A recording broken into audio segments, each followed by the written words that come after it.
శుభ మధ్యాహ్నం పిల్లలు.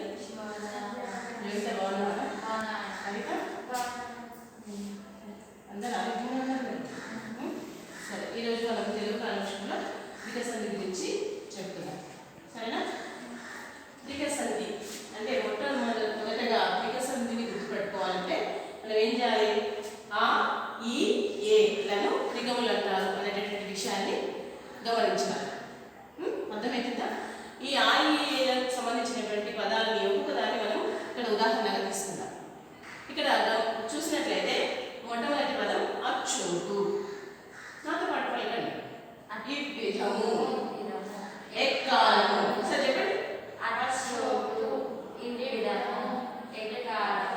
దీన్ని మనం విడిస్తే ఎలా మారుతుంది అనేటటువంటి విషయాన్ని ఇక్కడ గమనించాలి. ఇప్పుడు అచ్చోటు అనే పదాన్ని విడిస్తే ఆ ప్లస్ చోటు. ఈ విధము ఈ పదాన్ని విడిస్తే ఈ ప్లస్ విధము. ఎక్కాలము అనే పదాన్ని గమనించినట్లయితే ఏ ప్లస్ కాలము. ఒక్కసారి మీరు పరిశీలించండి. అంటే ఇక్కడ ఉన్నటువంటి పదము పూర్వపదం, ఉత్తర పదం. ఈ రెండు పదాలను గమనించినట్లయితే ఏ అక్షరాలు ఎలా మారాయి ఈ మూడు ఉదాహరణలు కూడా మనం పరిశీలించినట్లయితే చూడండి. ఇక్కడ హ్రస్వాక్షరంగా ఉన్నటువంటిది దీర్ఘాక్షరంగా మారింది. ఇక్కడ ద్విత్వాక్షరంగా ఉన్నటువంటిది మామూలు సాధారణ హల్లుగా మారిపోయింది. అవునా? ఇక్కడ కూడా అలాగే జరిగింది. చూడండి. ఈ వి వి ఏ ఏ కా క. అవునా? అయితే ఇది ఎలా మారింది అనే విషయము మనం చూసుకుందాం. మొత్తం వికసంధికి 3 సూత్రాలు ఉంటాయమ్మా. ఒకటి ఆ, ఈ, ఏను త్రిగములు అంటారు అనే విషయం తెలిసింది కదా. ఇక్కడ వచ్చి చూడండి. ఆ, ఈ, ఆ, ఈ, ఏ.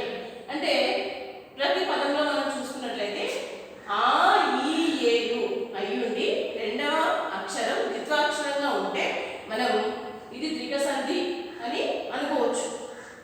మరి ఇంకా మిగతా 2 సూత్రాలు కూడా ఉంటాయి. ఆ 2 సూత్రాల పరంగా కూడా అది సరి అవుతుందా లేదా? రెండవ సూత్రం చూడండి. త్రికం వీని అసంయుక్త హల్లకు ద్విత్వం బహుళం అవుతుంది.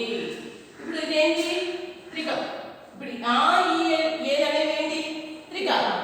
ఈ త్రికాలకి ఏమన్నా అసంయుక్త హల్లు అంటే ద్విత్వాక్షరం కాదు, సంయుక్తాక్షరం కాదు, సంశేషాక్షరం కాదు. అవును, సాధారణ హల్లు. ఈ హల్లుకి ఏమన్నాడు? ద్విత్వము.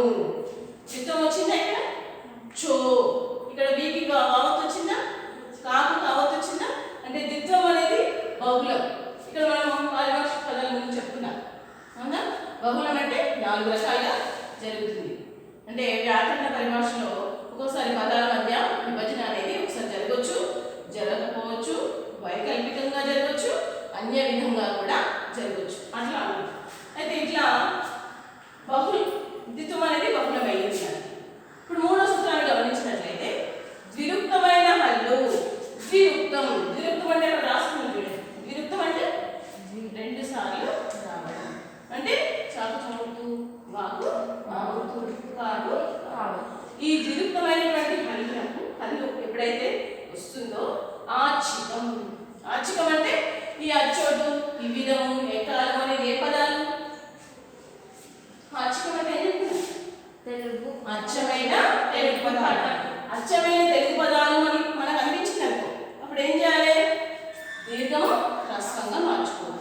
ఇక్కడ ఉన్నటువంటి ఆ ఆగా మారింది, ఈ ఈగా మారింది, ఏ ఏగా మారింది. అంటే ఇలా ఉన్నటువంటి అక్షరాలు అలా ఎలా